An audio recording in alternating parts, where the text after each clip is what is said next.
engineers, the mentorship, and then you also emphasized on the future engineering that looks at inclusivity.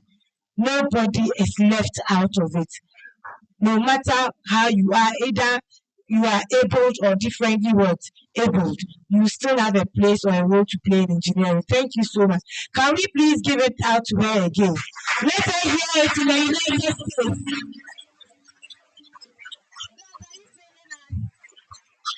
So much. I would like to give the opportunity at least 2 questions before guest speaker comes in. So I'm going to allow for 2 questions. Doc, if you're online attendees, thank you so much. If you have anything in the chat, we could read out. But 2 questions from our young engineers or technologists. Hello, 2 questions. Please ask her. She's in the United States of America. And she's a lecturer with what? Cincinnati what? University, right? Yes. Ask questions. Look, are there opportunities for young engineers like us? We say be class 5 or class 6. Ask. Or you touched on emotional intelligence. What exactly do you mean? Or what technical skills do you? I don't know. I'll ask you a question. I have my question here. Wait. Any question for Doc? There's a hand over there. Right? Any question? Any question? Liberty Aden, right? Okay, so while we are waiting for the question, our questions here, we take it. Let me acknowledge our host. Doc, welcome back. We have Engineer Dr. Mrs. Sarah Fanny Hackman Duncan. She's the former Vice Dean of Student Affairs. Doc, please give us a wave. Thank you for coming. And then we have Engineer, yes, thank you. Engineer.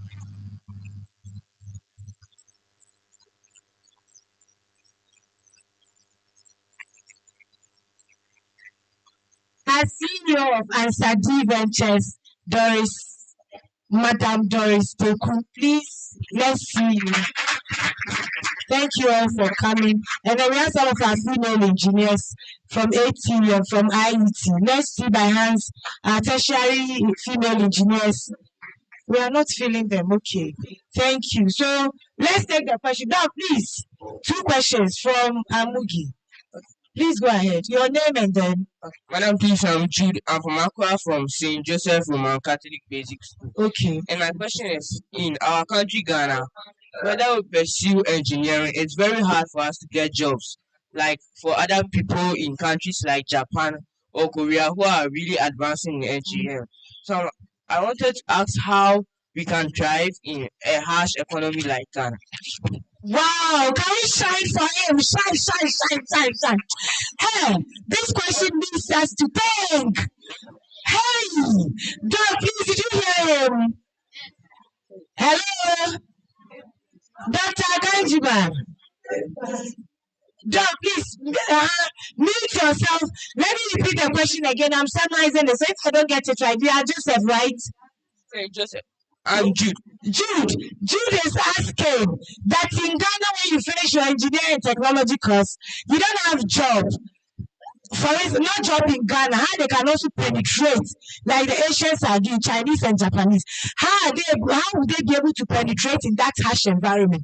Knowing very well that their mindset about African engineers is weak. So that's the question from Jude, Roman Catholic JHS, right? Thank you so much, Jude. Doc, kindly mute and then assist us with some answers. Thank you. Please, is that? Doc, please unmute yourself and answer the question. Oh, she's offline. Hello, Doc. Yes, we can hear you, Doc. Okay, Doc, please, did you get the question? Doc, please, did you get the question from Jude? I haven't heard any question. Okay, please, we asked our students to communicate to you, to get to network with you, even though you are not with us physically. And Jude from Roman Catholic JHS is asking a very brilliant question. He says Sorry, I didn't get that question. The person wants to get to me. the person, Jude, please talk and let us see you. So he's asking a question. Thank you. Madam, please, my question was, in a country like Ghana, it's very Yeah, hello, please talk. He's asking the question. Okay. Madam, please, my question was, Speak up for me. okay, Madam, please, my question was in a country. My question was, in a country like Ghana, it's very hard for engineers to get jobs like other engineers in Asian countries like Japan and Korea who are thriving. So my question was, how can we get more jobs for engineers in Ghana? Your question is, how can you do what? He's finding out how when he finishes with his studies, for instance, engineering or technology, how would they be able to penetrate as Ghanaian engineers or technologists? How would they be able to penetrate in China or some of the Asian countries like China, Japan, Malaysia, and what have you? Oh, okay, all right. Yeah. So, to answer your question, talking about jobs, as somebody, I call myself a teacher, they don't mind at the university, I teachers. What I'm teaching students to understand and to appreciate is that you need to think more about how you can start yourself up more than how you can go and get employed. Even as an engineer, because if you have a solution the world needs, the world will come to you. If you have a solution the world needs, the world will come to you. And the truth of the matter is, research has shown that the problem is almost the same everywhere. Just that we need to deploy it within context. Okay, so they might be the same problem in Ghana. Similar thing we can figure in the US, but different laws. And I was happy to hear yeah, just say it's going to law, the very law, so different laws, govern here, and so everything we do, the law, the content, the way people will perceive it, and the way to assess all of that. They just not design, like I said from the beginning, it's for the people. So if it's for the people, got to understand the context in which the people operate. So that context, yes, different. China might be different from Ghana and all that. But in general, you just need to think of a solution to a problem that we have in our world. And when you have a solution, the world comes to you. So then penetrating and going to other space, becomes pretty much easy. Not long ago, a friend of mine shared with me share butter. And I couldn't believe that was share butter. The way she engineered the share butter and everything, I was like, I can't believe there's a share butter.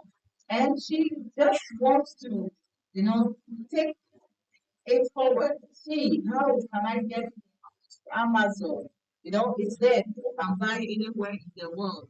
And my brand is not international. I can make my money.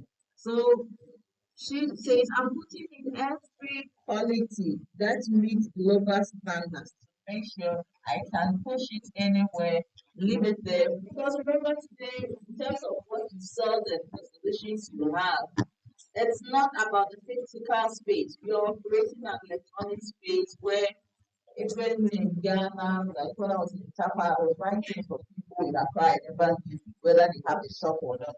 Because it's online and then they just get it to me. So things have changed a lot.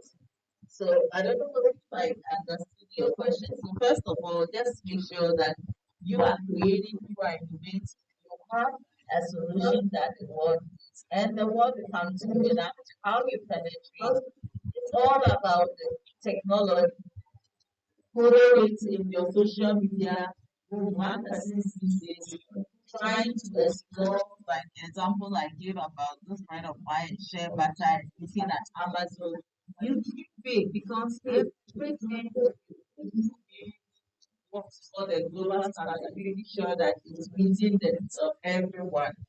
And so it becomes very easy for you to penetrate into the international market once you have a good and a great solution.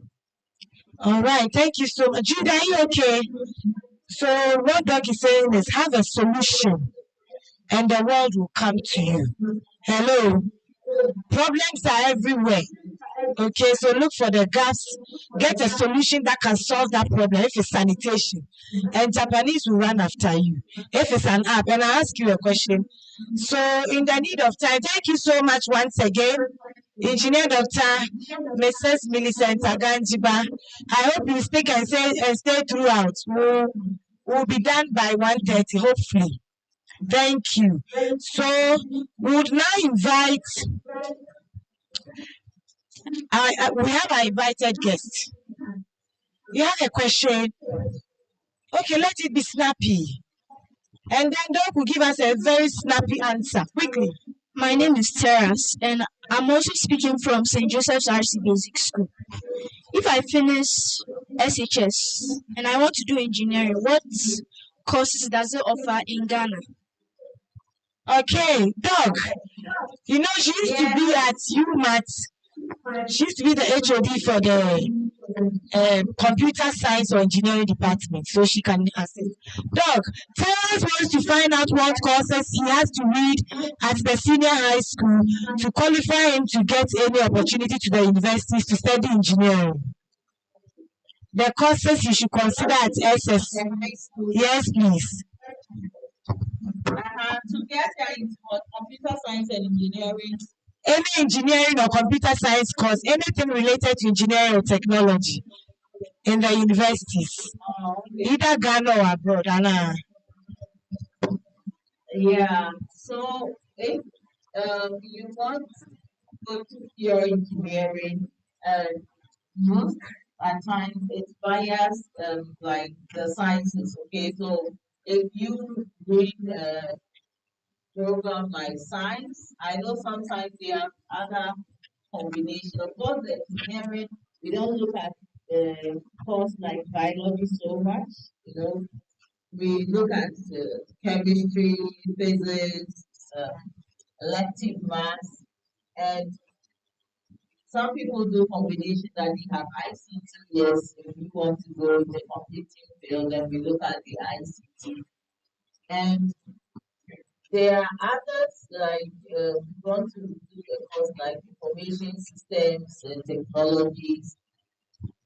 Then you might not need to do pure science, but you could be doing arts or even sometimes some people have business background, but if you did some ICT and you did mathematics, even the core mathematics that you do, you are going to go want to do IT or information systems and technology because that is applied computing.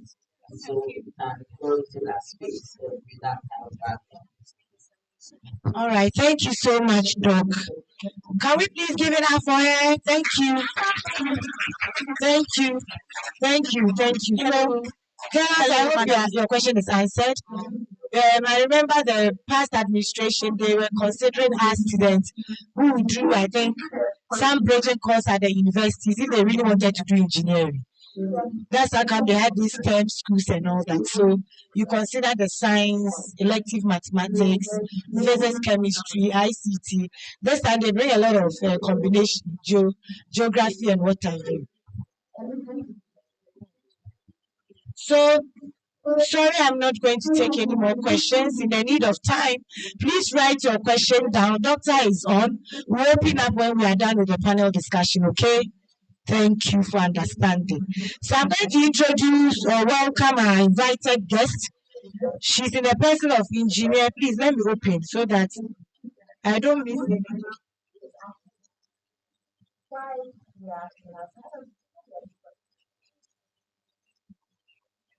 Okay, so our invited guest will address us briefly. She's in the person of Engineer Dr. Mrs. Miriam Edufo. She is the General Manager, Safety, Health and Environment for Electricity Company of Ghana. She's also the National President for Ghana Institute of Safety and Environmental Professionals. She's currently the President for Institution of Engineering and Technology, Greater Accra Section. She's the chairperson or the chair lady. And she's the patron for the Women in Engineering for the Institution of Engineering and Technology, Ghana. And she was also the first chair lady for the Women in Engineering for Institution of Engineering and Technology, Ghana. So as I speak to you, a lot of us worked with her. She mentored us, and we are still learning from her. Because after her, we have had Engineer Joy is the third chair lady, so she's really impacted. So she does a lot. Normally, I want you to hear from them. So I'm going to leave the rest and allow her to continue because she's also an entrepreneur. She has a very busy schedule, national president of a whole professional body, the only professional body in Ghana. So with a resounding round of applause, let's welcome Engineer Dr. Mrs. Miriam Edufo.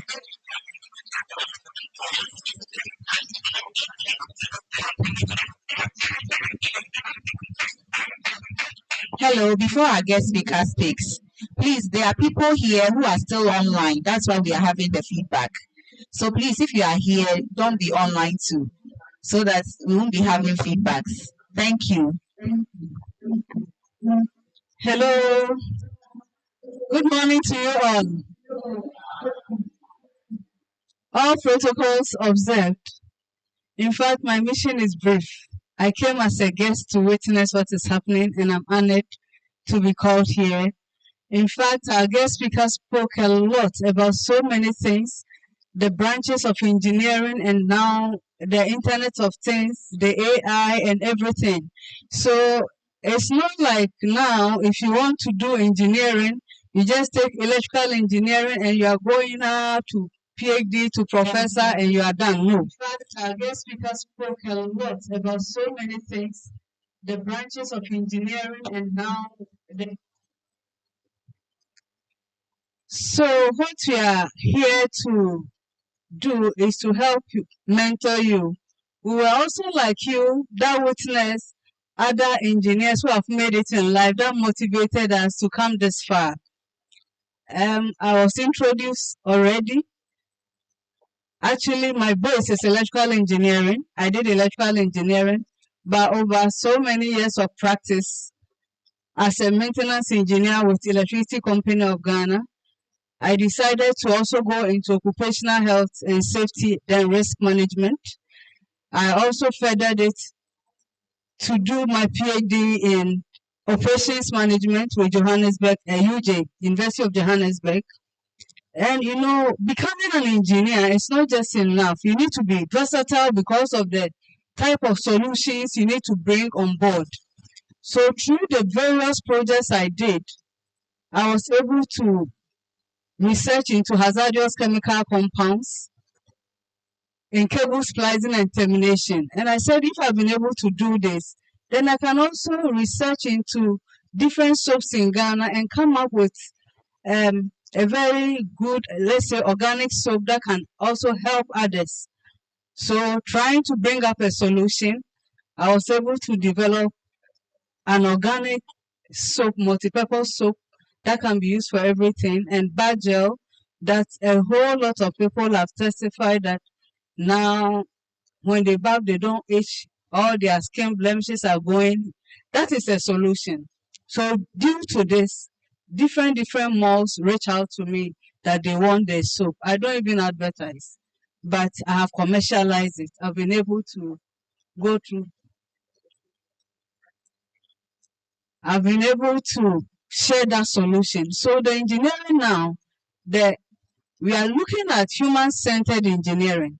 And when we say human-centered engineering, We want engineers, the future engineers like you, to become human-centered such that the solution you are bringing on board wouldn't be like you are just talking to only machines. That solution is going to our families. That solution is going to the community we live. We have to network well. A lot of engineers are antisocial. A lot of engineers don't relate well. They are always moody because of their temperament and other things. But now the times are changing.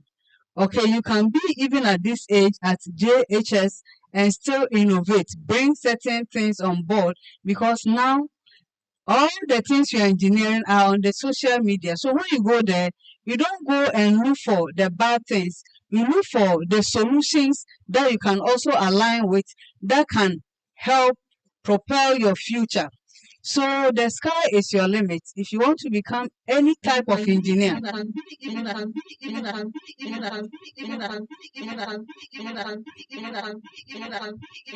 the feedback. So I'm here to encourage you that we have become, and you can also. As you see, I serve so many communities. I serve the Engineering Council of Ghana. I'm a governor member of Ghana Chamber of Construction Industry. Because of GISEP being the president there, I'm also here. We help government in taking so many decisions in the nation, and it's because of the engineering base I have. So when you do engineering, I will recommend to you that don't stick there alone. You can branch to other careers, and it becomes so easy, and that makes you versatile, and that makes you marketable, because there are so many spaces I am now. Sometimes I wish I meet a lot of ladies, but they are only men I've been meeting. When I was even doing power in electrical engineering, out of 200 students, I was the only lady. Okay, and I didn't like it at all. And when you go for engineering council meetings and you are the only lady, so I want to encourage all of you, especially the ladies here, that you can do it, just like we have also been able to do it.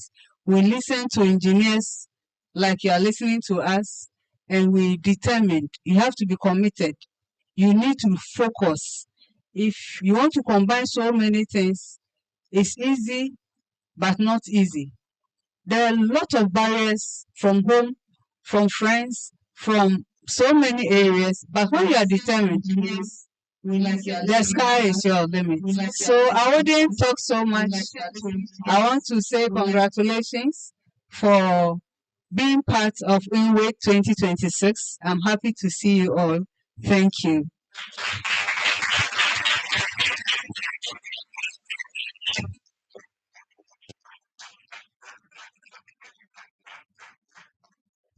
I asked you to keep clapping at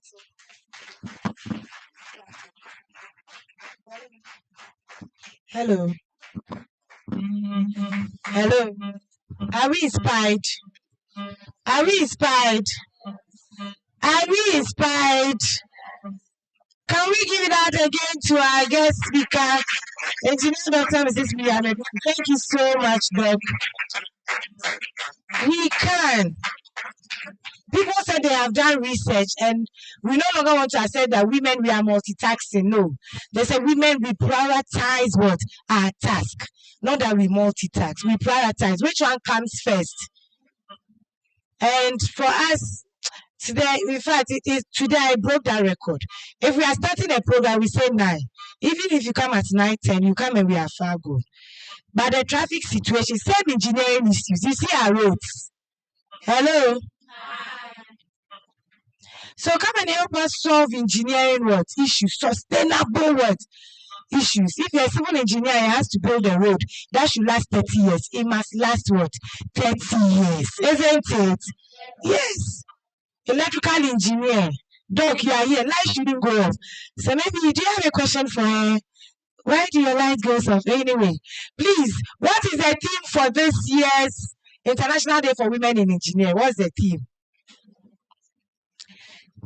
Engineer Joe even gave you that, Paul. Engineer Joe, I didn't do well. What's the theme? Please, where's the microphone? You mention your name and then.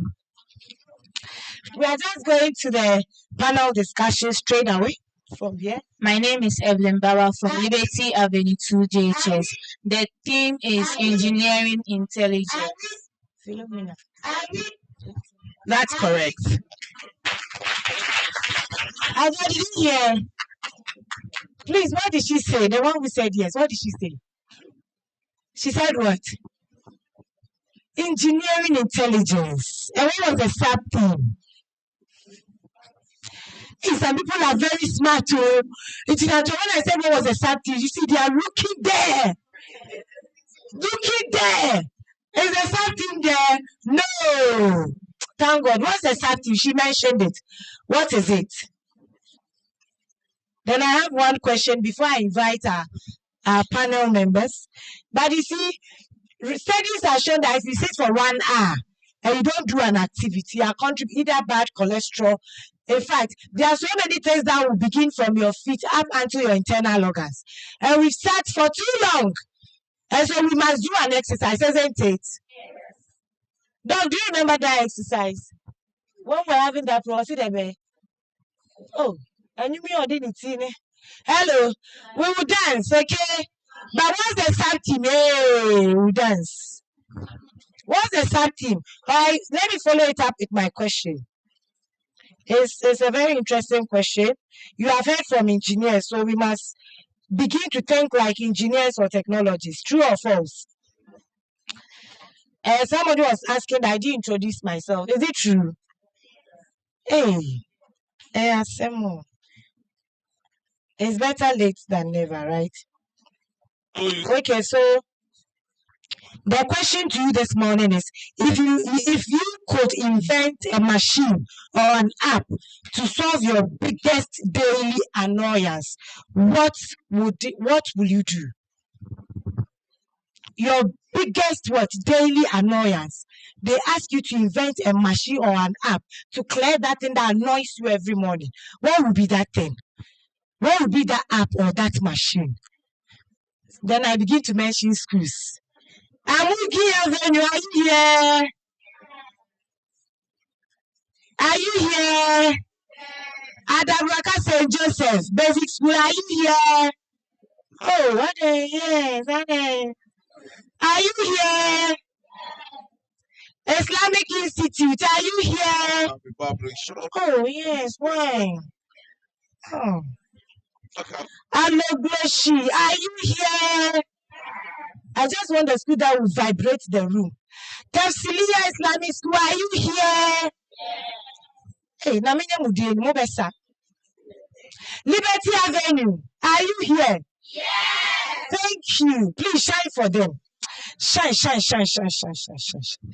Ready, go, go, go. All for Liberty Avenue. And then Amusudai JHS. Are you here? ATU, are you here? Oh, ATU. Teachers, are you here? Yes. Media, are you here? Our host, are you here? Please, I'm waiting for that app or machine. Then I invite our panel guest.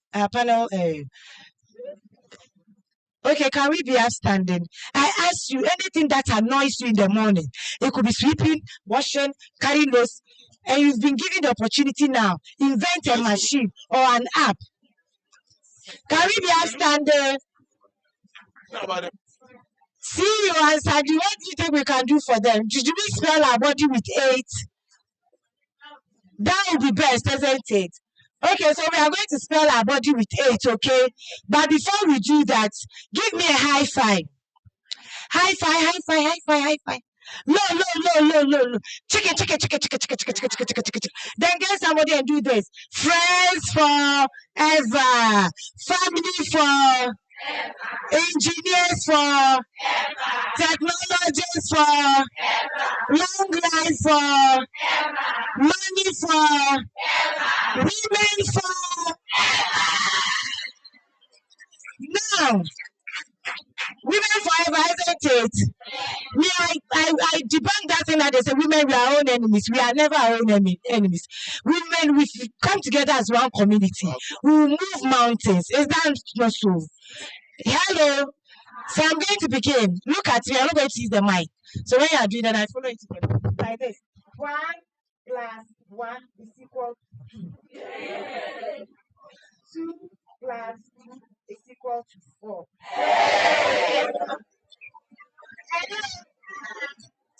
4 plus 4 is equal to 8.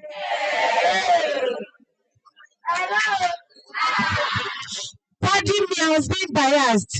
Men forever. Men for. Without you, we can't. We complement each other. Hey, may I bonus you? Ready, go. 1 plus 1 is equal to 2. Hey, please don't stand, though. Don't stand. Shake body. 1 plus 1 is equal to 2. Yes. 2 plus 2 is equal to 4. Thank you. 4 plus 4 is equal to 8. Don't stop. Hello. 8. Thank you so much. Hello.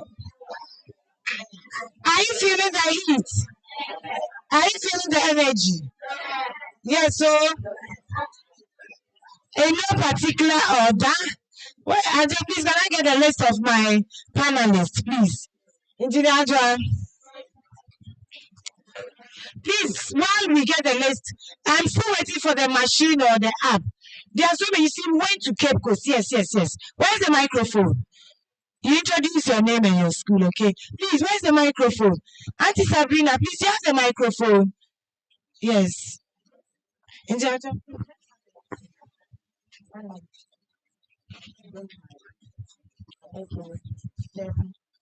Please, my name is Benedicta from Me Amugi Avenue Basic School. So my annoyance is I hate writing notes.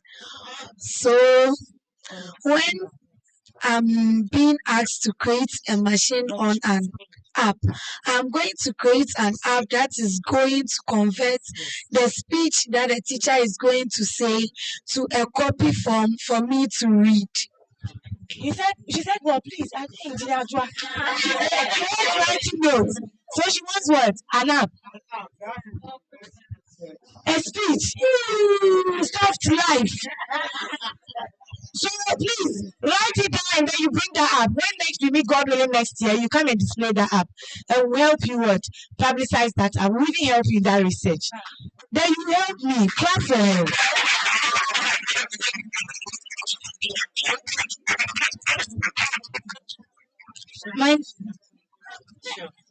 My name is Terrace from St. Joseph's RC Basic School. One thing I hate is the temptation to be watching videos for a long period of time. So I want to create an app that limits the amount of hours that I watch videos. She said she wants to do what? Hello? Hey, Terrence, let me hear you. I said that I have a temptation to watching videos. So I want to create an app that will limit the amount of time that I watch videos. Screen time. Clap for Terrence. Terrence, you have identified this challenge. So the problem is 99% solved. Are you with me? So before the app comes, you must put in certain measures. Instead of spending too much time on the screen, just lock all the screens and then get a book and begin to solve math. Is that difficult? Hello? Yes, before we get the app or the machine, that after 2 hours, automatically it goes off and they're able to do other things. Thank you so much. I like the way you are thinking out of the box. Okay, your name? Aloboshi, I'm not feeling you. What is it? Next year. My name is Esther AJ, and I'm from Aloboshi Yuan Basic School. Okay. So, if I'm being asked in my school every morning, we sweep. We make sure that the compound is clean before we proceed our morning classes. So if I'm being asked to invent an app or a machine, I will invent a machine that will tidy up the compound every morning. A machine that will tidy up the compound every morning before classes proceed. Thank you. That's all right. Said she will get a machine, that will be a robot. Obaba no pano wa planning. Hey, the robot will work. And as the robot cleans, you don't what litter. Do you get me? It's very important. Hey, you people can think. Oh, now, Logosha, I'm going to challenge you. God willing, next year by this time, come and show us that Apple machine. Hello, I let you see the robot working and sweeping. The last one, okay, there's a mic. The last one, then my panelists, please get ready. I'm called Khalifa Bukai from Taslia Islamic Basic School. If they ask me to create an app, I would rather create an app that reads storybooks because I hate reading storybooks. So I'm gonna do it like a form of.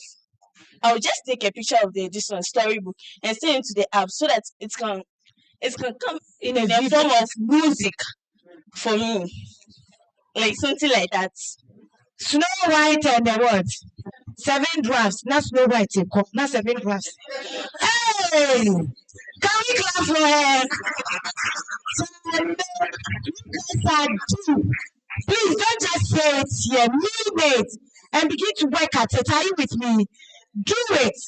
Because Ghanaians outside are doing a lot. Recently, I heard about a Ghanaian who has even developed an app, and these Chinese companies who are into manufacturing of vehicles are coming after him. But I said the focus is for the Ghanaian community. An app that can sense danger to reduce the road carnages that we're experiencing on our road. And some vehicles even have, if there's a roadblock, it tells you. So many things. When you go outside, you do all that. The environment is also okay for you. Explore. Are you with me? Once you do, you get in touch with us through your teachers. We will assist you because that is all about it. Doctor mentioned solving what? Problems. You have identified the gaps. Thank you all. I'm really grateful that we have deep thinkers and they are women. And then our man, Terry also did so good. Thank you so much. Can we take the last one and then panelists? I have Engineer Dr. Mrs. Sarah Fanny Hackman. I have Engineer Philomena Atta. I have, this is Aisha, right? Jima, Madam Aisha Jima. And then we have our CEO, Doris Deku. Please get ready when they are done. We'll invite you up. Yes, go ahead. Somebody's on the floor, please. My name is Halima Tusadia from Institute of Islamic Studies. Halima, amplify your voice a bit. One thing I hate doing is washing dishes in the morning. So if I get the chance, I will create a machine who will help me wash dishes in the morning. Hey! Hello! Please, last time that we were in Cape Coast, basic students do the same thing, sweeping, something that can sweep mommy's home and kitchen. Thank you. So begin to develop. Also, she has to wash what? Dishes. It puts her off. It annoys her. So please put it together. Not the dishwasher, but robot that can stand there. Does it say you then the answer is done. Hello. Thank you so much. Please start working at it, okay? Don't just say it and stop. Engage your teachers. Utilize your teachers. So with that much ado, I'm going to invite, listen to women who have made it in the engineering space. We have Madam Doris Deku. She is with Women in Construction. She's a deep tiler. If you watch TV3, they recently shared her story, which I'm sure she's going to share her journey with us. I'm really proud of all of them that are coming up stage. Please listen. Jot down something when they finish. You can ask them questions, okay? So, we would invite Engineer Dr. Mrs. Sarah Fanny Hackman Gakman. She's our former vice, let me get it right, former Vice Dean of Student Affairs, Accra Technical. Please keep clapping. Welcome, Doc. We appreciate you this morning. Thank you so much. Then we have Engineer Philomena Arthur, who is also a lecturer with the Civil Engineering Department, ATU, Accra Technical University. We have Madam Doris Deku, who is with Women in Construction Industry, CEO of Ansadi. And then we have Madam Aisha Jima. Madam Aisha is a student of ATU, Electrical Engineering Department. Mechanical, sorry, hey, we want you in electrical. Mechanical engineering. Welcome, Aisha. And then we have our moderator. Today she's wearing a lot of hats. Yes, Engineer Mrs. Adjoa Jimbatete Jamra. She's going to moderate this session.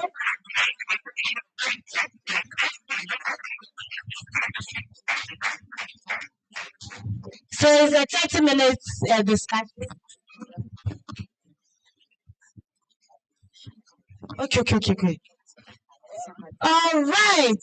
So our chair lady has just transferred the hat. 1, 2, 3. And it fell on Madam Eunice Die, who is the headmistress of Alogoshi. Hey, Alogoshi. Hello, Alogoshi. Alogoshi. Kindly give it up for Madam Eunice Alogoshi, JHS Basic School. Yes, thank you.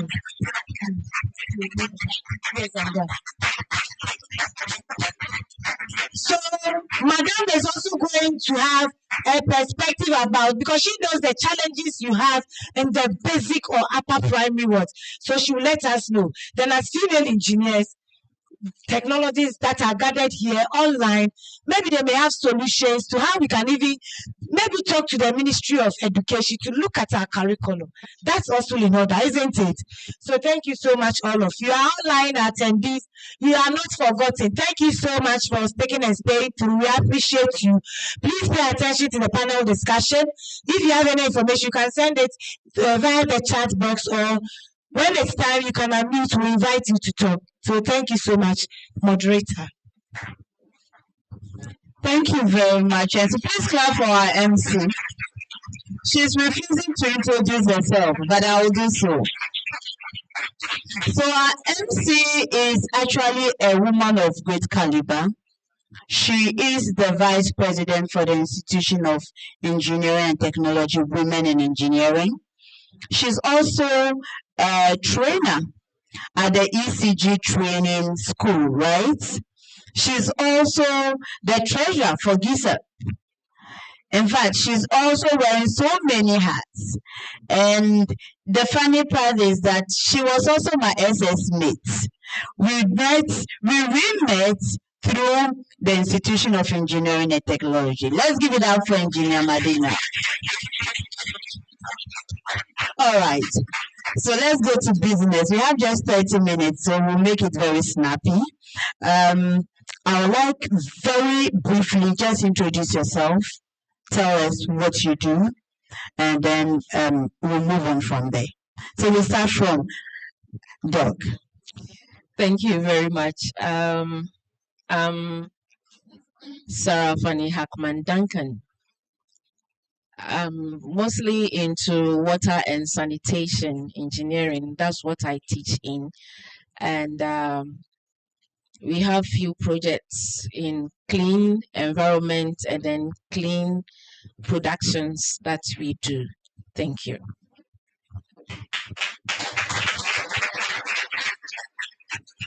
Okay, I'm Philomena Mamle Adantiata. I'm also a civil engineer. I've worked with waste management. That has been my field of specialty. I've worked with Zoom Lion, which is into solid waste. I'm now with Ray Systems, which is into liquid waste treatment. And then now I'm a part-time lecturer with the Department of Civil Engineering here. Thank you.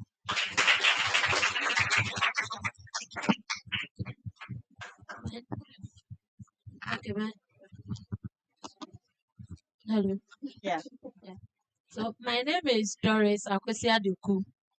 I'm a professional tiler and I've been in the construction field for 9 years now. And I have team that I work with as well. Thank you.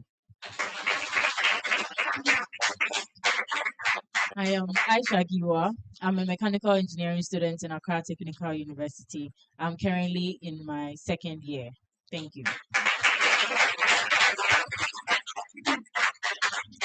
I'm Mrs. Eunice Diei Dana, currently the head of Alogoshi One Basic, and then also pursue my PhD at University of Education and Natural Resource, and Clean Environment, Water and Resource Studies.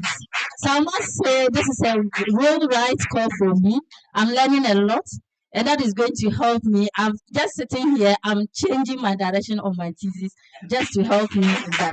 Let's give it up for her. And so you know that the impact has started. As I was telling you, we are here to inspire, we are here to impact, we are ensuring that you have networking. And at the end of the day, you should be a disciple of the good news. Yes, women have come to stay in the engineering space. Let's give it up for all of us. So I'll go back to Doc. And she has a mic there. So, Doc, in your work, in the stream of line you are doing, you know the sub-theme is about our power, insight, and creativity. What makes you different in the sector you are in? Because you're a woman, in terms of creativity, in terms of insight. Can you share with us on a daily basis? Yes, thank you very much. On a daily basis, the first thing I do is to plan if it's a lecture for the day, because you will need to do extra, even as a woman. Yeah. If you don't go the extra mile, your work will not be seen, honestly speaking. So you need to move an extra mile and then plan the day so that you'll be able to achieve what you have planned for the day. Great, thank you very much. So you realize that as a woman, apart from her lecture, she also has to take care of her family, of her husband, and so if you can't plan, then you're in trouble. All right, thank you very much. Doc, so Doc 1, Doc 2, forgive me. You intentionally sat together, so I wouldn't want to start with you. So can you tell us just a story? Okay, you've told us you are working with solid waste, liquid waste. So share with us a moment where your unique insight or approach solved a problem. Okay, so you mentioned that I sat beside her. I call her Auntie Sarah. Way back when I was doing my master's, she was doing her PhD. Okay. And we're in the same hostel. Oh, and we used to prepare a tour and we eat together. Oh, so I've known her way back since 2014. Oh, okay. Yeah, 2014. And then back to the question, I should share a story. Yeah. So, back then I was with Zoomlion Ghana Limited, and we all know those waste issues that every now and then it comes back and forth. And I was a district manager. So you wake up one morning and first thing your DC is calling you because maybe waste at the market hasn't been lifted or like there's spillage or something. So what are you supposed to do as a woman? Then I wasn't even a professional engineer, but then I was still in the environmental sector. So what do? I planned my day just like Madam Sarah said. So I talked to my drivers, okay, so now we don't want spillage. We don't want DC to call us. We have a spare truck. You don't tell me, Madam, there's a puncture. Madam, there's an engine problem. So you forecast. These things can happen. It's raining season. The truck can get stuck. Or say, okay, so we don't use this route. We pass here. And with this, you realize that the day goes smoothly. DC wouldn't have to call you because containers are spilling over or your truck doesn't get stuck on the dump site and there's no spare truck. So that is what has helped me in my career. Thank you. Thank you. Oh, let's give it up for her. Then I see you. So you're into plumbing, right? Tiling. Oh, okay. It's one work I really want to do. I always like the beauty of bringing things together, what tiles, the colors. It's the finishing, but normally tiling actually bring out the beauty of your building, right? Good. So I want us to give us an example of a project that you did where you had to use your creativity to make things simple, cheaper, and then something that at the end of the day everybody came to appreciate. So in your tiling business, sometimes everybody thinks we should go this way, but then you came out with no, let's go this way. Later on, they came to really appreciate your perspective. Do you have an experience like that? Tell us about it. Okay. So when I started the tiling, maybe from when I started the training, always my master used to say that when you enter a room, you just divide it into 4, then you start your tiling. But at times you go to a room that the room is not square. So starting from the middle, you don't know where the pieces will end. So I sat down and I was like, my master have been saying this, but I think he's wrong. Even though after the training and I started working before I was able to find that problem. So I get to know that when you enter a room, you first have to check if the room is square, if the room is leveled, if the electrical spikes are not showing and all those things, before you check if when they did some of our masons, when they are done with their screeding, you could see that some places are up and downs. So you check all those things. Where is a bit higher, you start your tiling from that side, so that before it gets to the other side, which is sloping, the mortar will be a bit higher than where you started, then it will be leveled. But when you didn't check all these things, you can start from where is sloping. Before you get to the top, it will stack. It will not go again. And you have to remove everything and start all over again. That is 1. And then 2, I realized that when you go to some offices, their staircase are not even. It's not the same. When you are working on it, the distance, the height is different.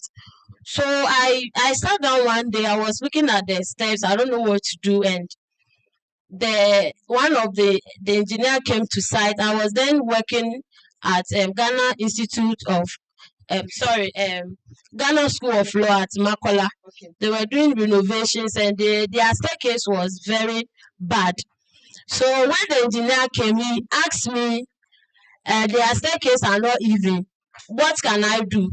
And I said, I'll think through it and then come out with what I can do.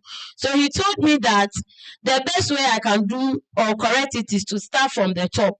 Before I get to the down, it will be even. And then an architect also came in. Then he also said, no, measure all the staircase, add everything together. What you get, you divide it with one of the steps. The number of the steps. So the measurement you get will determine how the rises of the step will be. So I sat down and I tried to do both of them, what they said. And then the architect, what he told me really works. So after measuring everything, I saw that I got like 55 from the stairs. And then the stairs were 17. When I divided it, one is taking like 15.5. So you could see that when I finished with everything, you saw that when you are working on it, everything was okay. Then I was like, wow. At first, we didn't know. When we go, how the steps is, we just style it and then go our way. So technology is coming, even though we just learn it that way. At times, so when you go on social media, it also helps. When I started the training, I didn't know how to do some works, especially the basic tools that will help me cut the tiles and then create the holes and all those things. But through social media, I was able to import all those machines. That makes my work more easier and more professional. Let's give it up for her. You know that this woman has won awards. Recently, she went to Nigeria for an award. Now you realize the reason why. Creativity and what? Insight. So we are saying that as a woman, we have been given that insight. So it's not just about what you learn, but it's also about what you add, value addition. So as you are learning, you need to add value to whatever you are learning to make yourself. Our invited girl said something very important. She said that if you become the solution to the problem, then the world will look for you. She has become a solution to many tiling problems. So now the world is looking for her. What about you? So remember that whatever we are learning here, we are not just passing through. We are learning to apply to become extraordinary women. Let's give it up for her. Then we come to our dear students. Okay. So now we have been told that engineering has become interdisciplinary. So it's no more about the traditional engineering, electrical engineering, you go your way, or civil engineering, you go your way. Now it is about solving problems in the society, and society is interconnected. So for you, my question is this: what creative skills do you think the next generation, your generation, are you Gen Z or Gen Alpha? I hear now there's Gen Beta. We are talking about 80s, 70s, and we are going. Now we are talking about generations. It is good for you. For your generation, which generation are you in? You are a Gen Z, okay. So what creative skills do you think you need as female engineers to build yourself, to create a niche for yourself?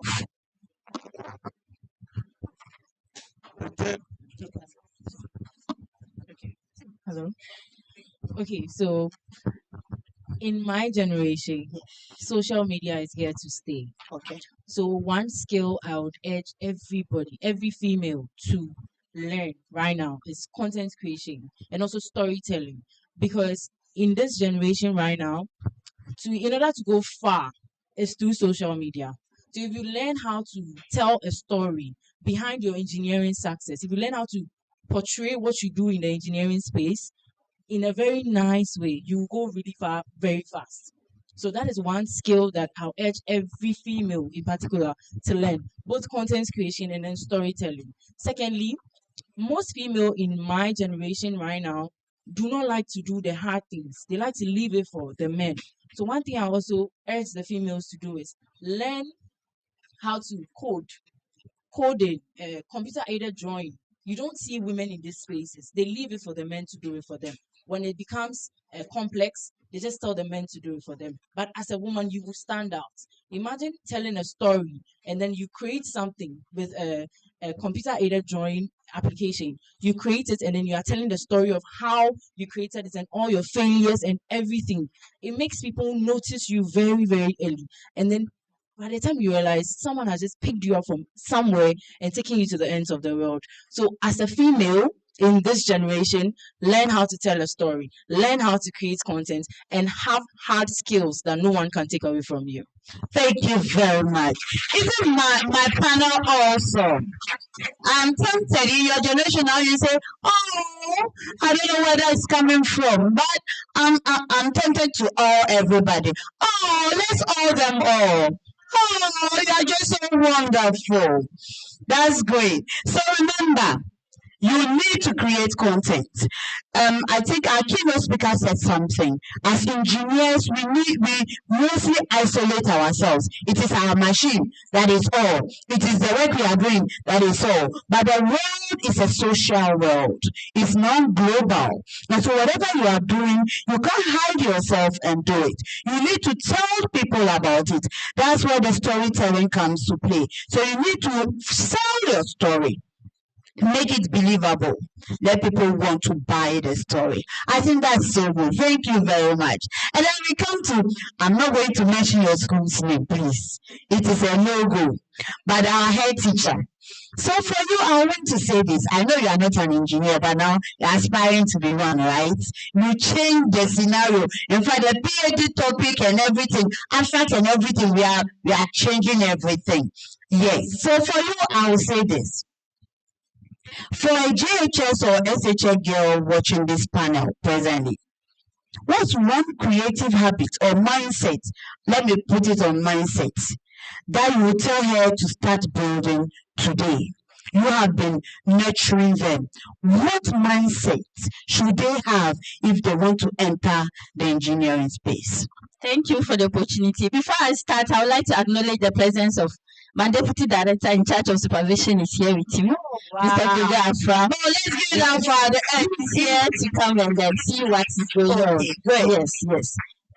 As kids that we are bringing up and this current generation, before you even start anything, you have the can-do spirit. Have that motivation within yourself. See people just today like this with this panel and the people we have come to meet is a great motivation. Yes, that should be, you should have a role model, have people that you look at wherever you attend. Just look at what is the thing that I'm sending out? What am I picking to add to my life? I think that with this generation, you just need to be motivated within and outside. Whatever you are doing, look at it. What can I do? What is this person doing? What can I pick from there and build upon? Yes, as you said, something after that, what will I get that will be unique? So those things, you should have the can-do spirit. And with that, with all those motivation within and outside, I think you'll be able to go far. Yes, Thank you very much. Let's give it up for her. So I have the mantra, I have several ones. But one of them is, if it is to be, it is up to me. And so if somebody has done it, I can surely also do it. So don't put barriers your way. The sky is now our starting point, not the limit. So you see our doctors, our CEOs, an aspiring engineer in the second year, look at how she's talking. Do you think that in the next 4 or 5 years, you will see her a story, a content creator in the mechanical engineering field? What about headmistress? She will have said that I am a Mrs. I'm a headmistress. That is all. But she's pursuing her PhD. That tells you what? The sky is the starting point. It's no more the limit. It's just where you are starting from. Let's give it up for our panel. We just have 30 minutes, so very quickly, I'm going to just give the next question and then we are closing up. For my two doctors, because you are in the academic space, let me give you this question. Any of you can answer. How can our female professionals, I will say academics, how can we intentionally create space for our students so that they can practice risk taking? Sometimes my son told me, these are our parents, you are too, he says, you are overprotective. Sometimes we tend to be overprotective. We don't want our students to take any risk. How do we open up the space so that they can come to know that successes comes from failures? It's when we make mistakes, it's when we falter, when we fail, that we sit, we look back and we know that, okay, this road or this way didn't work. Let me try this other way. So as an academician, yes, intellectual now, how do I create space for my students? So give them all the opportunities that you can give them, every exposure that you can give them. Go out there, make your own mistakes and learn from it. When I give you a lecture material and you don't pass my exams, go back and learn what I taught you. Go back and learn what you're supposed to do and come back again, because we don't accept failure. When we fall down, we stand up and we clean the dirt and we go on. So it's like a race. If you're in a race and you stumble, your other colleagues are going, you don't lie on the field. You get up, you clean yourself, and you continue. So that's what the message that I have for my students. Thank you. Thank you very much.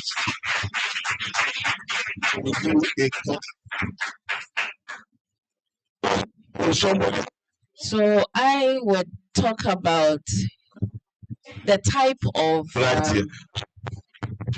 teaching that we are doing now, even at the university level. Now everything is learner centered. It means that you have to understand your Please work, quiet. Somebody's asking a question on objectives. Yes. your students very well, their background, the culture, and all those things. Then you give them the space and supervise them. That is when they can expand and go to the top. Please a minute. Please, those online, you have the opportunity for questions and answers. Can you just give us about 5 minutes, 10 minutes to wrap up? And then you can ask your questions. Also, you can also send your questions via the chat board.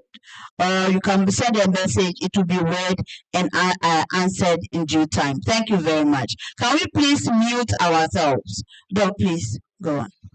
Thank you very much. So I was saying that nowadays it's learner centered. So what we do is to create the environment where people will think out of the box, and then we supervise them accordingly so that they would be at the top of Bloom's taxonomy, where they'll be able to think, create, and analyze things for themselves under supervision and go high. Thank you. Thank you very much. Let's give it up for Bill. Then I'll come to our CEO. So when we talk about insights, then it talks about visibility. You have been able to penetrate through. Now you are being visible. How can you, what way do you think industry or even universities can better showcase our women-led creative engineering work like yours? How do you think, what are some of the suggestions you give to industry to make your work more visible than what it is now? Yes, so I'm saying that how, if we are talking about, let's assume that we have policy makers here, we have government here, we have other people from the industry. How will they market you as an engineer, a female engineer, and your, should I say, your company for others to see? Because that is when they will see the solutions you are giving. What do you think you can tell them to do for you to make you more visible? Okay, so first of all, what I think policymakers can do first is to create an environment for female to be more comfortable in whatever they are doing. Let's take example of what I'm doing. It's a very hard work, mixing mortar, carrying tiles, carrying cement and all those things. It's a hard job. So when, let's say for instance, I'm doing that and I don't have the capacity to buy all the tools needed, there must be a way that I can get those tools and be using and maybe pay later or maybe pay installment. Because getting a machine that can lift tiles, cement to the top for me is very costly. For me getting it now, I don't have the capacity, so I have to use my energy. With that, it will put me off because the first time I carried cement, I nearly stopped the tiling. Yes. And then secondly too, when they see female trying to make it in the construction sector, they should award or maybe motivate the person by awarding the person. And then maybe if they can even pay for a TV station for the person to share what she is doing to the world that, oh, I'm a tiler. I was first a food vendor. That's my story. I was first a food vendor and now I'm an entrepreneur and now I'm into tiling. And I have trainees, I have workers, I have a registered company. And now I'm also an award winner. If someone hear this story, whatever she is, it will motivate her. But let's say, for instance, I'm somewhere no one knows about me and I'm doing this. No one will be motivated. And then our youth, as they are in their GSS going to SS, they should make some programs like this. We go to the schools, talk to them, let them know what we've passed through and where we are now, to motivate them. So before they get to SS, they know that from SS, I can go into engineering and then become and start working on my own, not going through all the sectors or going through reading a lot and all those things. And then at the end of the day, you may not get what you wanted to do. So right from GSS, she know what she's going to do. When she get to SS, when she come out, she's going straight to what we are in already, so that she will not waste more time, because we ladies, our time is not like the men. Yeah, Thank you very much. Please give it up for her. So we have already started the work. We are now streaming live, so people are hearing your story and then they are getting to know you, and I'm sure that opportunities will come out of it. But also, like the further you said, there should be some loans and things like that, especially for women in this industry, that will propel them to do better. It's not necessarily a loan to give you the cash so that you spend. They can buy the equipment for you and then you pay for it. These are some of the things they can do to help. So I think that is true. Yes, yeah. In the next year, what do you want to see different about engineering? So if we are celebrating Inward 2027, what will you want to see that will be different from what engineering is now? So for me, I would want to see women-led projects. Okay. I would want to see women being showcased on a daily basis.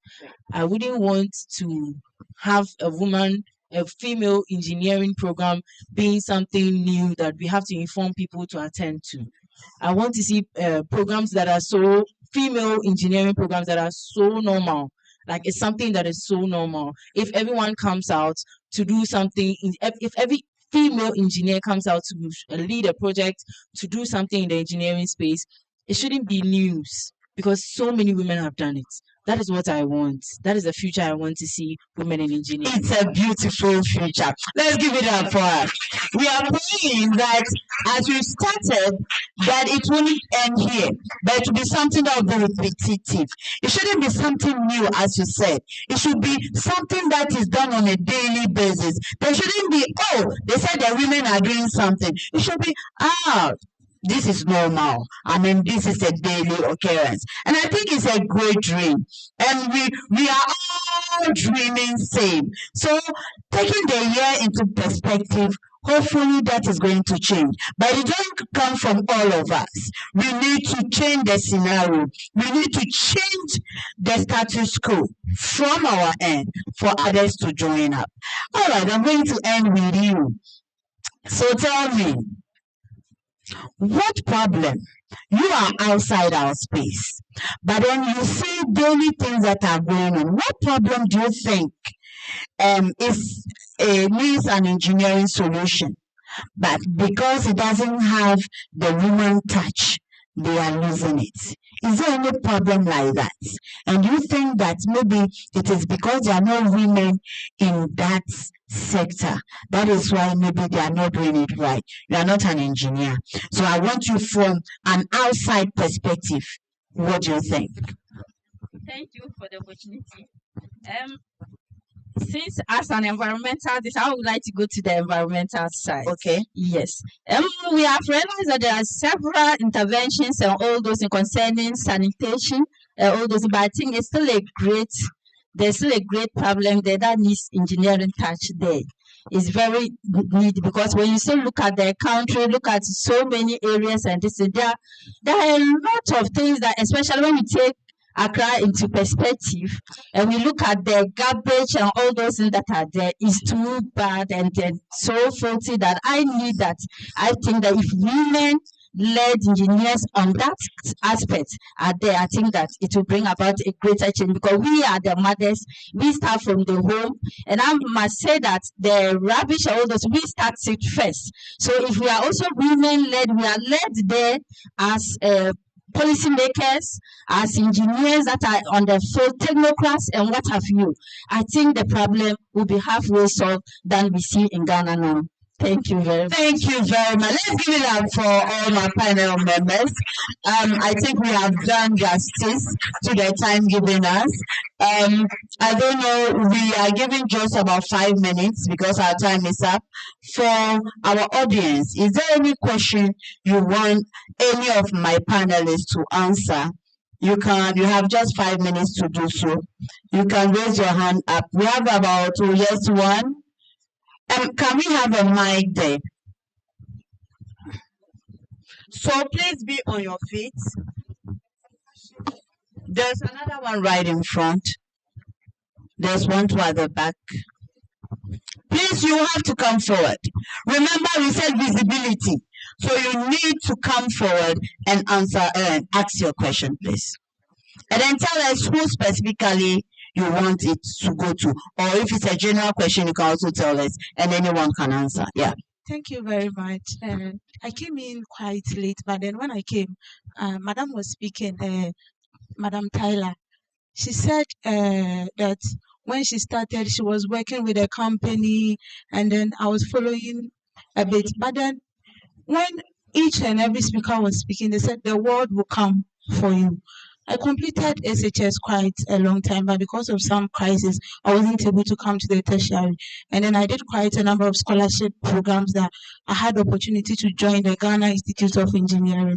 And then along the line, I met this man that was supposed to give me a certificate as an artisan to the Ghana Institute of Engineering, but it was based on a condition, because I'm a lady. But then every day we hear the word will come out, the word will be coming for you, the word will be coming for me. On what basis? Because you'll be there.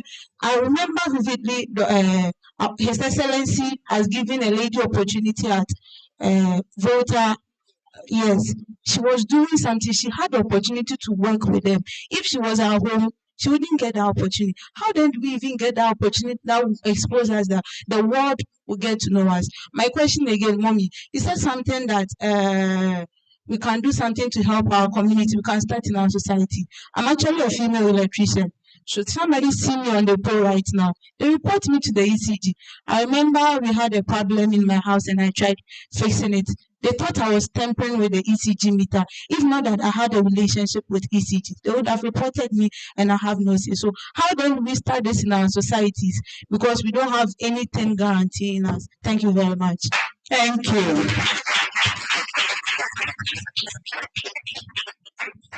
Okay, so please, I have a question for Aisha.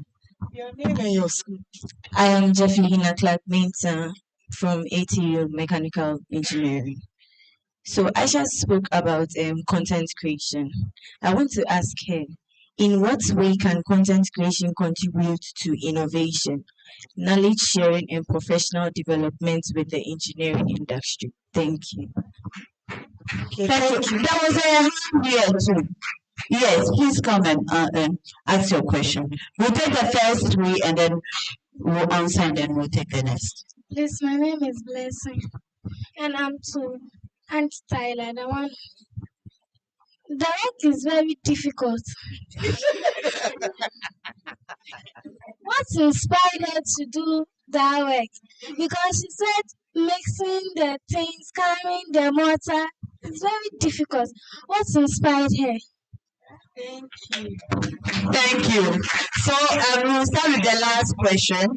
And then I think one of the questions was directed to you. So you do those two. Then we go to how does the world come to us? And then the ECG question, by God's grace, we have the trainer here.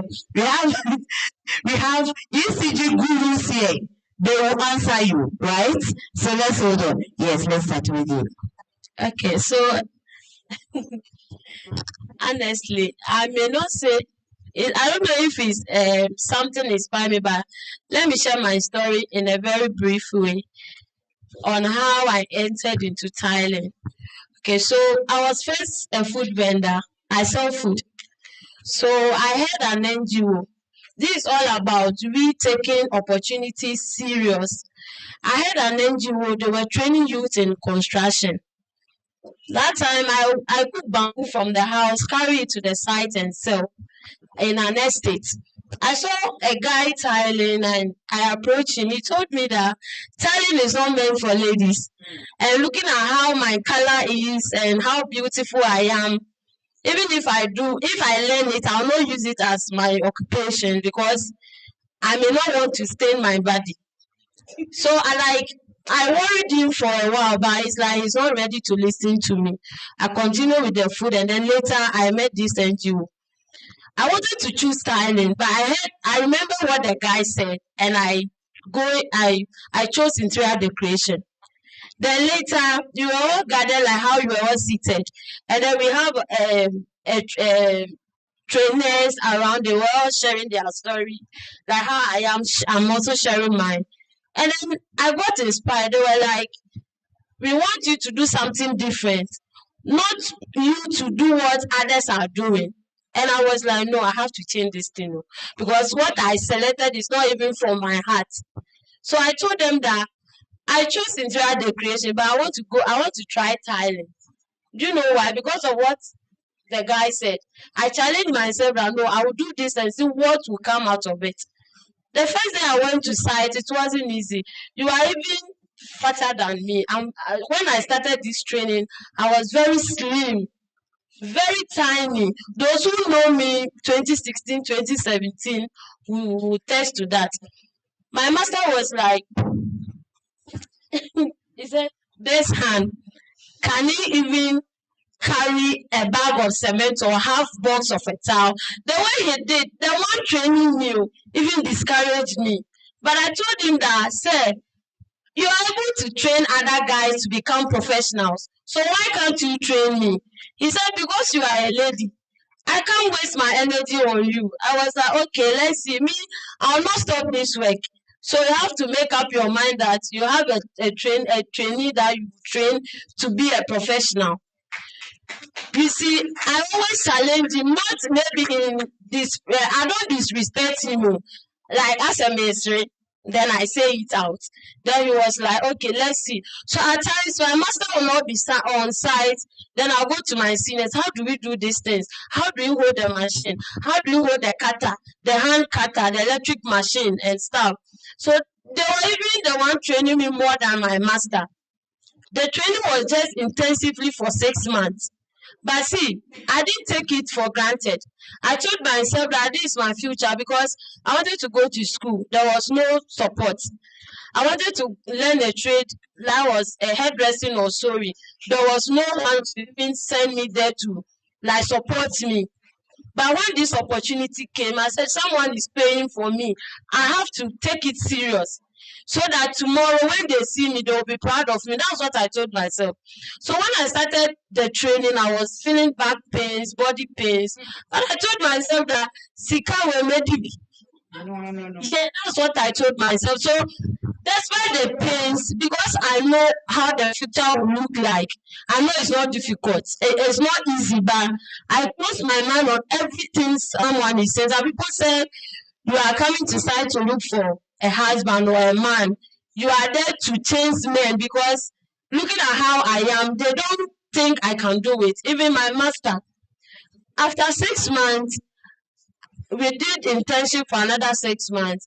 This NGO graduated us nicely. We wrote MVTI Proficiency 1. I passed. Then I started working. I didn't go out there as a tiler because I was still scared that I would go and stand in front of someone and then said I'm a tiler. So I still worked with my master for 1.5 years. I just wanted to get the experience more before I faced the crowd. So once I was working with him, I got my company registered. And I was still working with him. When I go for programs and they ask me, I said I'm CEO of Ansadi Ventures, but I was still under my master. You know, because someone can call me for a job, I can call my master for us to go and do it. So I had a registered company, but the fear was there. I just wanted to gather myself well before I go. So my dear, any job, there is no job that there's no risk or there's no body pains or it's not hard. You may be hired in. But when you put determination, you will get there. like just put your mind off. Tell yourself that this is the job or this work is my future. So even if there is bad advice or there's body pains or maybe you put it here, someone say no, put it that the other way. Just tell yourself this is what I'm going to do to cater for myself, and I bet you will get to where I am today. You know where I am now. I've won 4 awards from different companies. And then 4 different companies. Give it up for her again. You know, I traveled all the way from here to Nigeria to compete with 3 other countries, African countries, Ghana, Benin, Togo, and Nigeria. You know, the competition was between youth in construction, and it was tiling, painting, electricals, masonry, and carpentry. You know, Ghana team, when we went, they all failed. But when you go to Thailand, I said, me, I'll create a difference.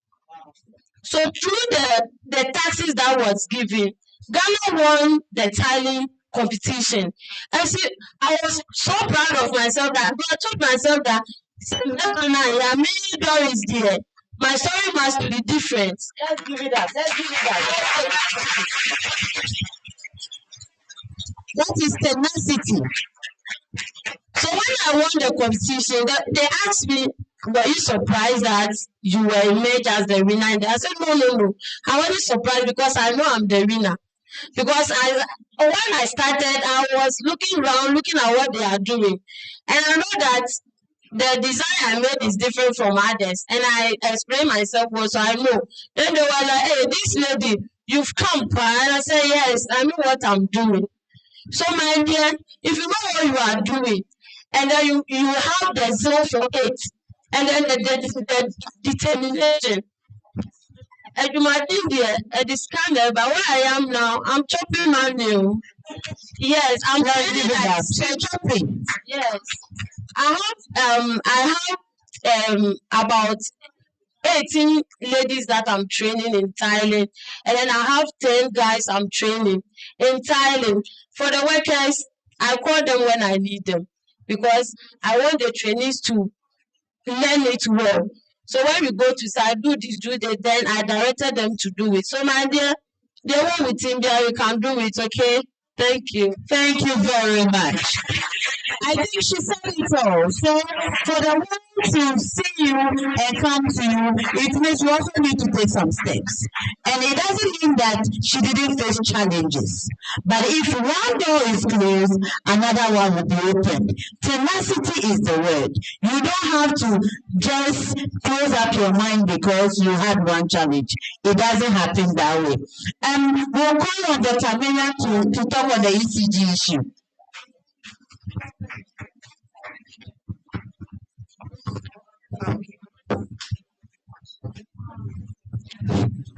Hello, concerning the ECG issue, you can bear with me that there are frameworks that we need to follow. There are standards, there are policies. Anybody at all cannot just go on any ECG pole, begin to climb and do your things because you are an engineer. So if you don't know those policies, you might be treading dangerously. And you see that we have standards, even how to climb it, the type of PPE you have to wear. And before, if you can hear yourself, if you hadn't been the fact that you have some networks at ECG, you would have landed in a problem. So for you to work on ECG pole, in fact, you need to ask permission, and possibly you need to even go and document it for us to cause isolation. You don't have to work live. Even if you have been trained to work live and you are not an ECG staff, we have policies governing that. Okay, so for you to be seen or for you to be shown to the world that you too are an electrician, and therefore because of that, there are so many ways. You can register a company, you can attend programs, you can attend conferences, professional bodies. Join professional bodies where you get so many networks. let's say the Institution of Engineering and Technology or DHIE or Artisans Association, any of them, when you join, you get a lot of network people who have made it, who can drive you through, who can show you to the world. You follow them, you learn new skills that can make you versatile. You get people who have gone ahead of you, who can really nurture you. So from there, you realize that, and you see, most of the times, when we learn something, we don't want to serve.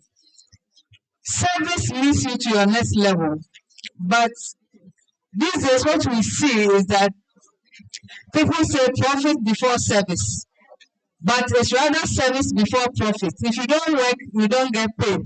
Okay, so if you turn it upside down, it doesn't work. And whenever you serve, the question was, how does content creation help with innovation? The exercise I just did,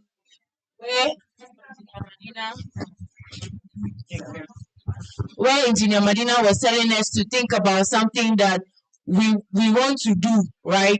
Something you get angry about, and then all of you were mentioning you want a robot that will do this.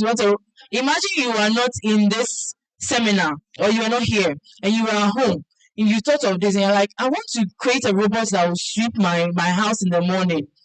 You need funds, you need support, and you can't just, as a female, as a child, you can't just go to anywhere and ask for support. No one really mind you. But imagine you think about this idea. It's an innovation. It's an innovation. Innovation is just doing something in a new way to solve a problem. So you think about this idea and then you take it up on social media. Thankfully, all the institutions in Ghana that make a difference, they all have social media handles. So when you take it up to social media, you share your idea in a nice way. You tell them how the idea works, how you want to enact this idea. You tag them and you post it. These institutions will reach out to you and show you ways they can help you to bring this innovation to life.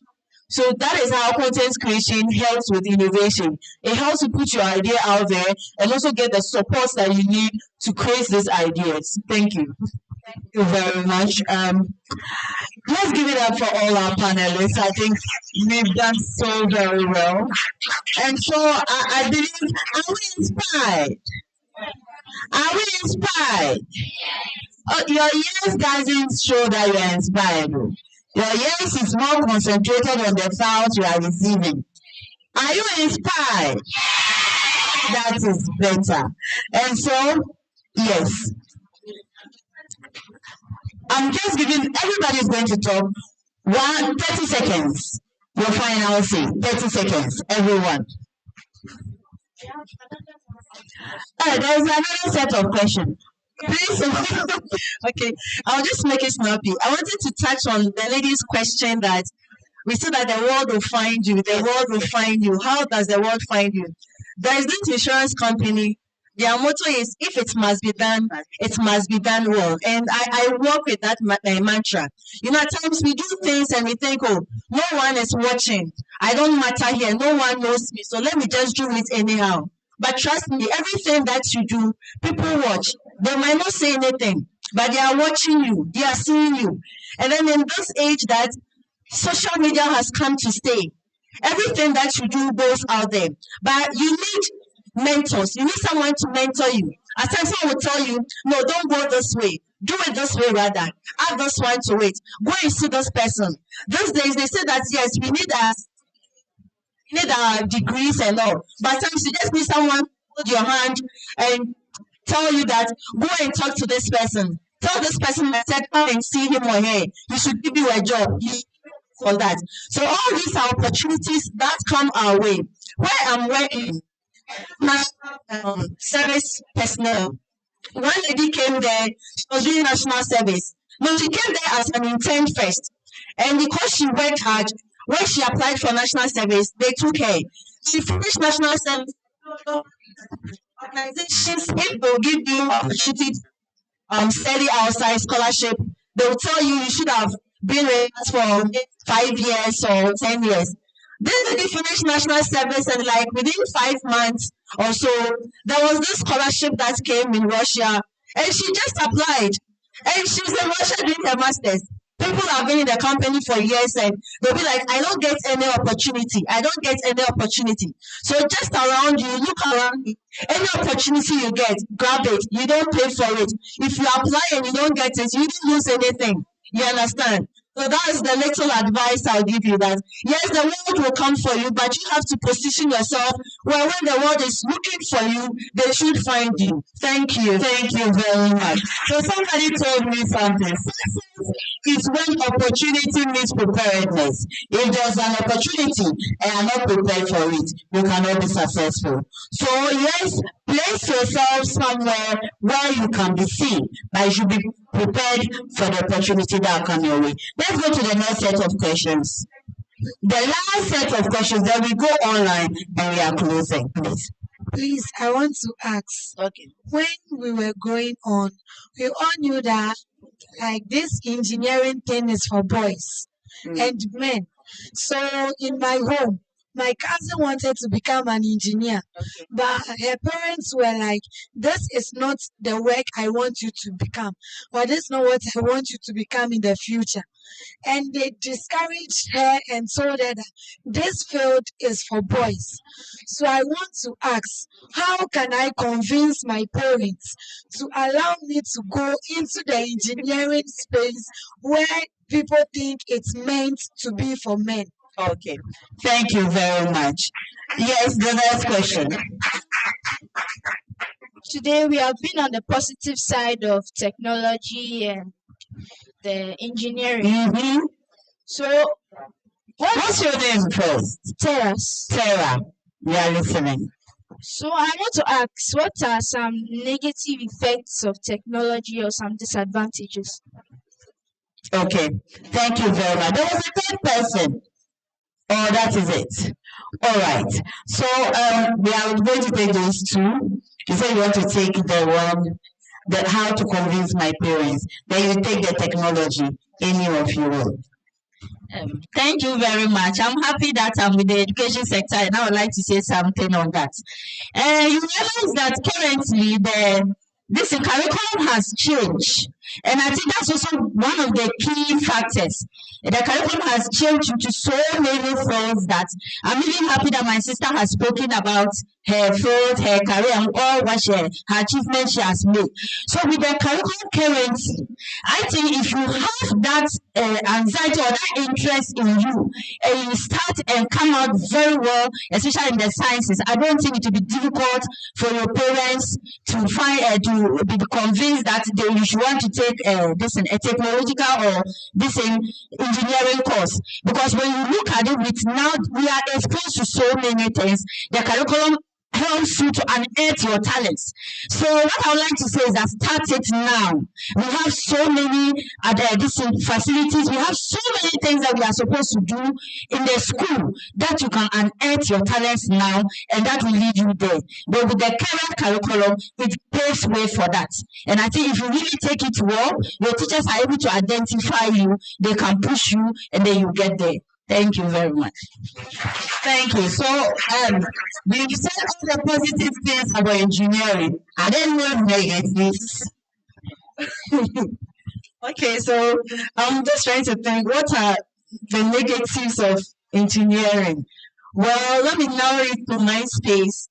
I'm an environmental engineer, and now it's waste management.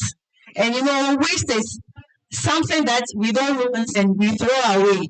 So imagine you collect all the garbage from your home and go and dump it somewhere because you don't want it. And that is what I had to manage. That's what I had to deal with. We all attend to nature's call. We all poo-poo and we flush our toilets. And we don't want to see the poo-poo. But that is where your poo-poo comes. And I have to deal with it. I even will tell you that people come to the compound and they say that, is this place not smelling? I was like, my system is used to it, so I can't even smell it. My husband will drop me and say like, I have done, but I'm used to it. So every job has its own challenges. Let me put it that way. So in my phone, for instance, yes, I deal with fecal matter. It comes with what pathogens and all that. I'm at risk. My children are at risk. So knowing the risk that is involved with my job, I have someone to protect myself so I don't carry pathogens from my office and send it to my children to go and what? Infect them, to go and contaminate them. So in every field, whether electrical, mechanical, computer engineering, every engineering field has its own challenges. But once you are in the industry, you know how best you go about it so that whatever challenge facing, you scale through and you come out successfully in your career. That's a little I can say. Thank you. Thank you very much. Can you add your 30-second closing remark? Yeah, about closing. My 30 closing seconds. remark. I wanted to say a story. When I was growing up, I wanted to read general arts. I wanted to read news on TV. That was what I wanted to do. Then my dad says, you won't read general arts, you will read science, you will read science. Well, I did the science. Now we wrote WASI. Results came, I did well, but I didn't know what to do. My dad said, okay, take your results, go and see the lecturer at the university. He also checked my results, okay, so I'll choose civil for you. And the first day I sat in the civil class, it's like I was watching a Chinese movie. They were talking, I was not seeing top. And the course was so difficult for me. How crowd like it's like I was forced to do something I didn't want to do. So fast forward, there was one lecturer. I was so scared of the lecturer. He enters the class and my heart is just beating and he teaches structures. Those who do civil engineering, they know what structures is. It wasn't easy for me.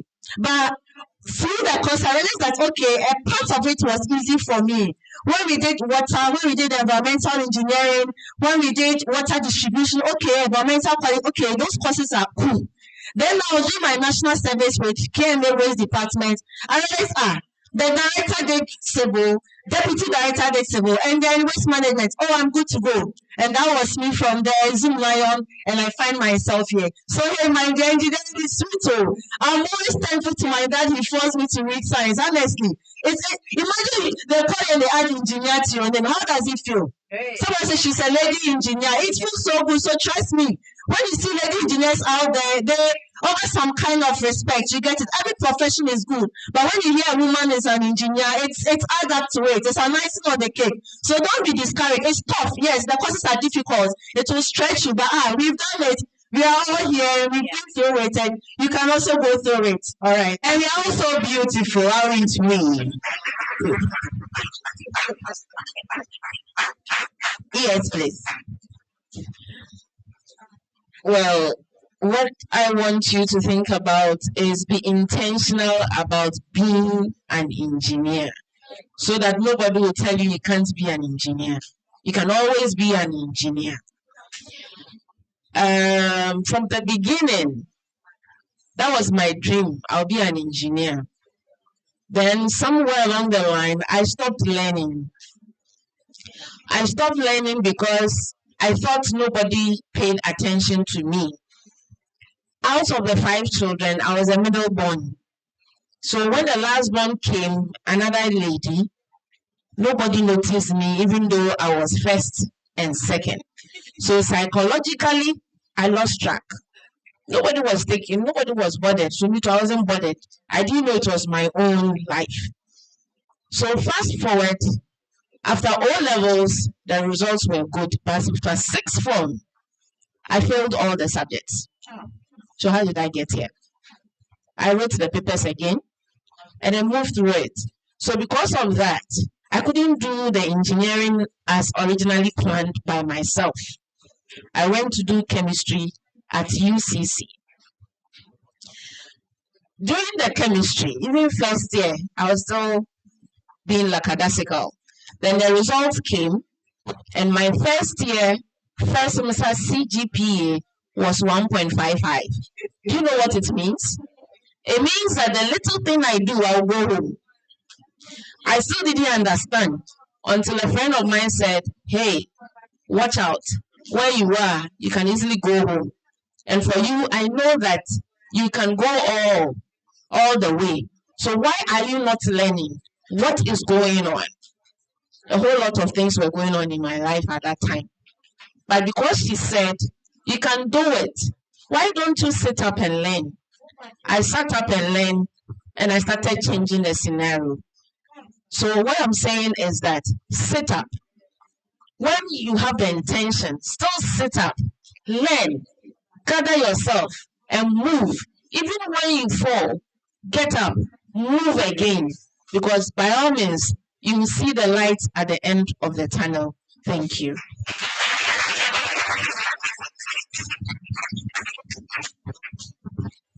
There's only one thing that always keeps me moving is wherever you find yourself, whatever you are doing, you learn how to upgrade yourself. Because if you don't upgrade yourself, something may come up and you have the capacity to do it, but because you didn't upgrade yourself, they will not take you. I was just a Tyler. Okay, they call me Lady Tyler, female Tyler, that was it. But I told myself, no, I will not limit myself to just a Tyler. So through that, when I got my proficiency 1, I went back to get the proficiency 2. I went into Ghana Institute of Engineering, and they also induct me as civil engineer.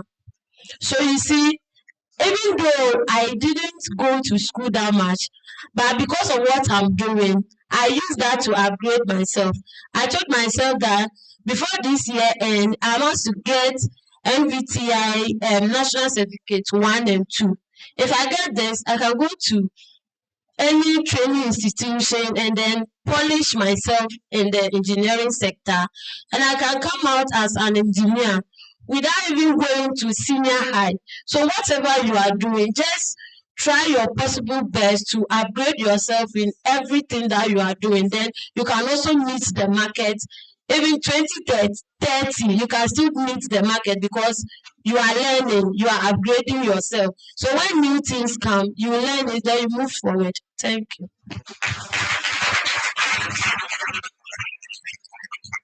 So listening to all the stories of our engineers, you would hear motivation. You hear one time they were inspired. But the most important thing, which is not uttered, they don't say it, but you should know that in everyone there was discipline. If you are not disciplined, you won't achieve anything, because there are going to come parts on the journey where you can't continue. It's so difficult. It is just your discipline that will take you to the end of the road. So my message will be, just be disciplined. Look to the future. Know what you want. Know what you want to achieve in life, and be disciplined and follow through to the end. And you'll be successful wherever you go. Thank you. I would like to just continue where you have ended. What I would say is that whatever you might be in a group, or you'll be found in a group. But before you sit there, you start anything, sit down and ask yourself, what can I do? What novelty am I bringing out? How do I stand out among that group? And I think that has also helped me to get here. Sometimes when I'm talking, because I'm young, I can remember when I went for interview, that I was actually in the school, and I was laughing because looking at my age and this thing. Then when I got there again, I realized, I said, no, I cannot sit here for long looking at my years that are there and no, I have to go and impact somewhere. And that pushed me again, and I started my PhD. Yes, I'm in a group, but you said that begin yourself. What do you think that you want to do to stand out? So I would like to use that to challenge as a teacher, to challenge my children here. Let's stand out from today. As we go back, the engineering is starting in this room, it's starting in our schools. Let's worry our science teachers. I was a science teacher before I became a head. Let's worry them. Let them see that we have come here to learn something. Let them feel that impact. So from today, don't just even think about how some of the children that tell me, oh, Madam, when I finish here, that's my end. My mom says you cannot take me to SS. I think with all this knowledge and then experiences that they've shared here, I think we've learned something. It doesn't matter where you start. I always tell you, it doesn't matter where you have started. but it depends on how serious you are. What do I want to do to stand out? As this sister said, you have to discipline yourself. You might be in a group. Do you need to follow the rest? Ask yourself what they are doing. If I also do it, will I be able to stand out? If the question is no, then you have to pull back and sit down and look at yourself. What can I do to stand out? So please, my girls, and then the few boys that are here, let's go back to the school. Let the engineering start there. We can do it. And I know that we will really do it. And you know, mostly I like motivating. My children will tell me from time to time, move to the class just to encourage them to push. So from today, we are starting the pushing here as we leave, and then let our teachers feel it as we get back to the schools. And I know that we will get there, and one day we'll be here. Thank you very much. Thank you very much to all my panelists. To the audience, I say you are blessed.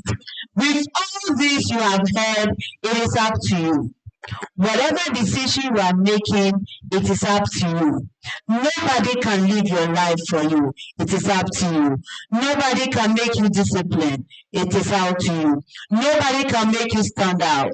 It is up to you. Whatever it is you want to be in the future, it will start from now, and it is up to you. Thank you very much. Thank you so much, my panelists. And my audience, I say thank you for your discipline and for your attentiveness. God bless us all. Thank you once again.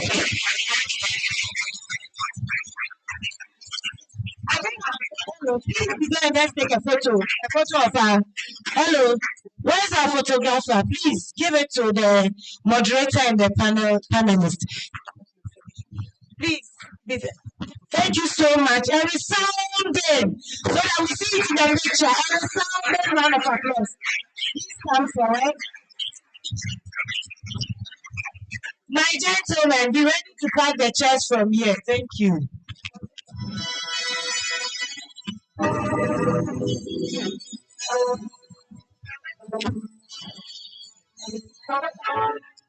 When we say engineering, they say intelligence. Engineering.